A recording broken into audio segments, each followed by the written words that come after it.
but I want you to go into those rooms and talk about what you think it's going to look like in your house or where you're living come the election coverage on Tuesday night. And if you think you're going to be just streaming Netflix and not watching, that's okay. That's one of the things you can talk about.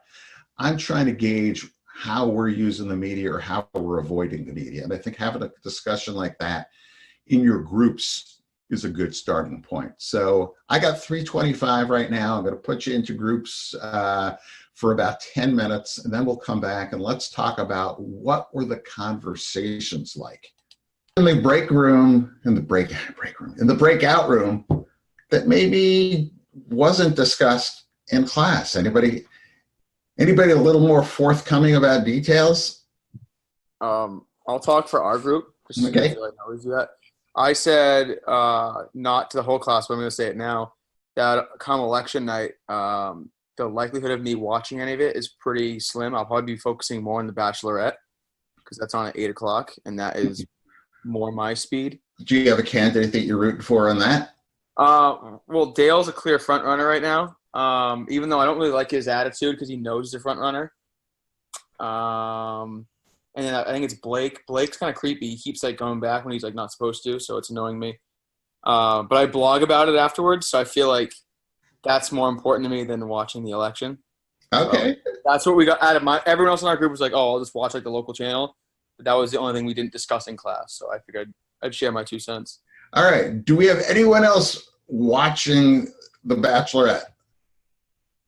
Nobody else here? So out of a whole class of... No, but I keep up on his blogs. Yeah, I keep up on Griffin's blogs afterwards. So you're watching his blogs? They're very insightful on the show. You don't even need to watch a show to understand what's happening. I live Snapchat and then I blog afterwards.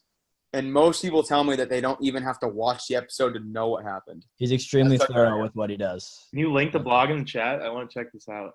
Yeah. Pull it up, dude. Hold on, let me see if I can. It's on. So the website is called FromTheStadium.com. And if you just like type in. Oh man, what a misleading title! I'm expecting sports, and I'm gonna get The Bachelorette. Right. Well, the website's called From the Stadium. I'm not the only blogger. We do all sports. Oh, okay. For NHL, PGA, and then The Bachelorette. So, but if you go on FromTheStadium.com, you'll see like Bachelorette like week 2. It's also, if you follow me on Twitter, it's there too. Oh, I got you. Yeah, right here on the side, The Bachelorette week 2. Yeah. There you go. Yeah, just so you guys need that to read. Yeah. Greasy Griff. All right. Professor, I don't know if you listen to any sports podcasts. Wait, does someone have it on their screen? Do one of you have it on your screen already? You want to do a screen share? I can do it. I have it pulled up like right now if you want. All right. Bring it. Let's look at this thing. All right, I got to get out of this real quick. Wait till you see how fast I segue into media literacy after on this. All you guys are going to question me now after this, but that's fine. I'll take it. Okay. Greasy Griff? I don't know why. I just thought it'd be funny. Am I allowed to call you that? I mean, I guess, sure. I guess so. All right. So think about the comments some of you made before we even pulled up the screen. You've seen it before, so you're already following this as part of your media consumption. And you trust his interpretation of The Bachelorette so much, you don't even need to watch the episode to know what's going on.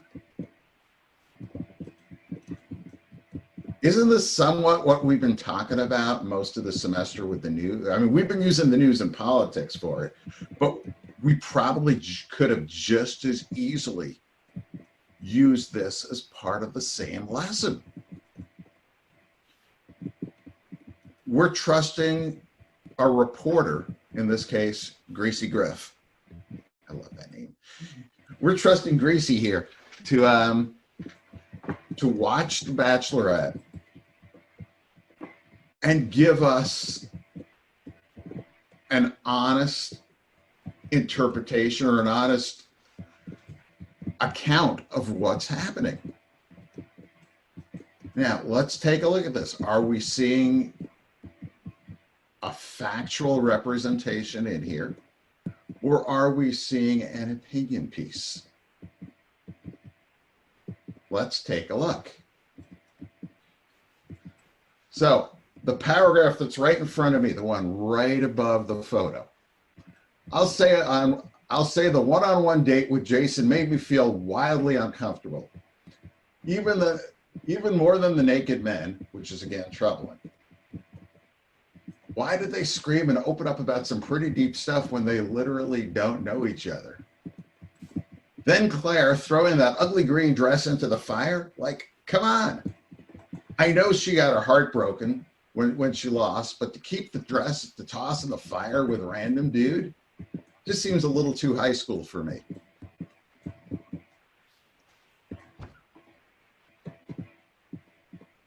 What are we getting here? Are we getting opinion? Are we getting fact? Are we getting a little of both? And how are we going to interpret it?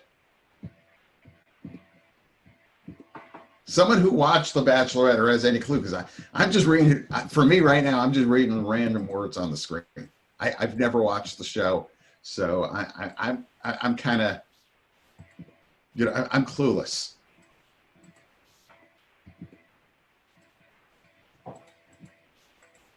I mean, I think it's opinion, but I mean, I think a lot of people would agree with it, which is why a lot of people probably read it and like it because they probably have the same opinion.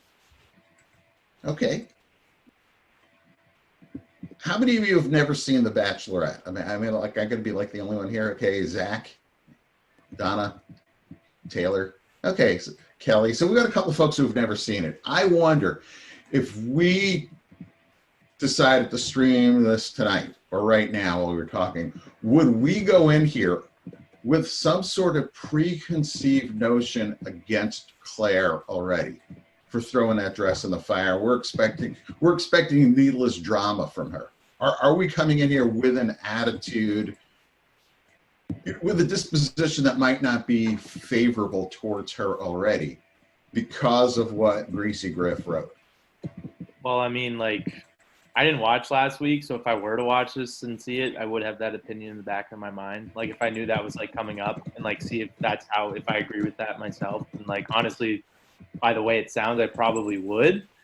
But I would probably keep that opinion in mind when watching it, just because it seems like a good one. It seems fair.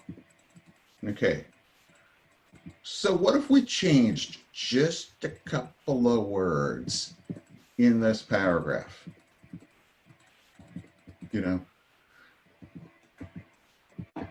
Then Trump throwing his COVID mask into the fire.